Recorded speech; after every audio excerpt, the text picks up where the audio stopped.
Ассаламу алейкум, всех приветствую, дорогие друзья. В 20 числах августа кадыровская делегация совершила поездку в Турцию. Одним из членов этой делегации был Магомед Хамбиев, депутат кадыровского парламента. Магомед Хамбиев довольно интересная личность. Если вам нужно дать лекцию в университете и рассказать студентам, что такое предательство, или вы хотите рассказать об этом своим детям, то биография Хамбиева является отличным для этого примером. В период независимости Чеченской Республики Ичкерия он был министром обороны и сражался против Российской Федерации, но затем решил последовать путем Ахмата Кадырова и предал чеченский народ и перешел на сторону оккупанта. Также Хамбиев запомнился довольно резонансными заявлениями. Он называл отца Рамзана Кадырова Ахмата незаконнорожденным степным зайцем.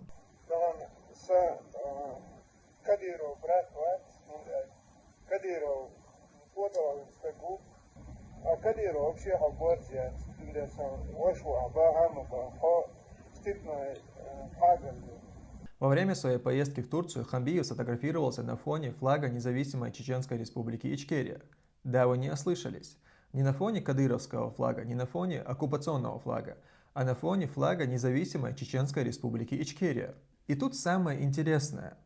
По мнению российских властей, Чеченская Республика Ичкерия признана террористической организацией. Соответствующее решение они вынесли 7 октября 2026 года в районном суде города Грозного.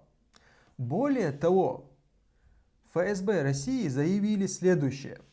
После начала специальной военной операции члены ЧРИ участвуют в боевых действиях против вооруженных сил России в составе украинских вооруженных формирований, в том числе при проведении диверсионно-террористических акций в Белгородской и Курской областях, а также убийствах российских военнослужащих и мирных жителей.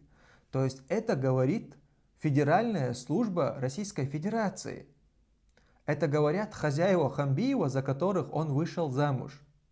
Но это не мешает кадыровскому депутату Хамбиеву и члену партии «Единая Россия» фотографироваться на фоне флага Чеченской Республики Ичкерия. Исходя из этой информации, я хотел бы обратиться к системной оппозиции России, к таким партиям, как КПРФ, Яблоко. В тот момент, когда в отношении ваших кандидатов от ваших партий фабрикуются уголовные или административные дела, их приговаривают к заключению за распространение фейков российской армии, или же их штрафуют и снимают с выборов из-за того, что они якобы разместили экстремистскую символику, опубликовали там фотографию Алексея Навального, ваш депутат, кадыровский депутат, член партии «Единая Россия» фотографируется на фоне флага Чеченской Республики Ичкерия, которая, по мнению ваших правоохранительных органов, является террористической организацией. Какие-то двойные стандарты не считаете? Поэтому я хотел бы призвать вас, тех блогеров, которые сегодня освещают события, связанные с выборами в России, обратите ваше внимание на кадыровского депутата Магомеда Хамбиева, который посмел укусить руку хозяина, которая его кормит. И в конце вся хвала принадлежит Аллаху, Господу миров.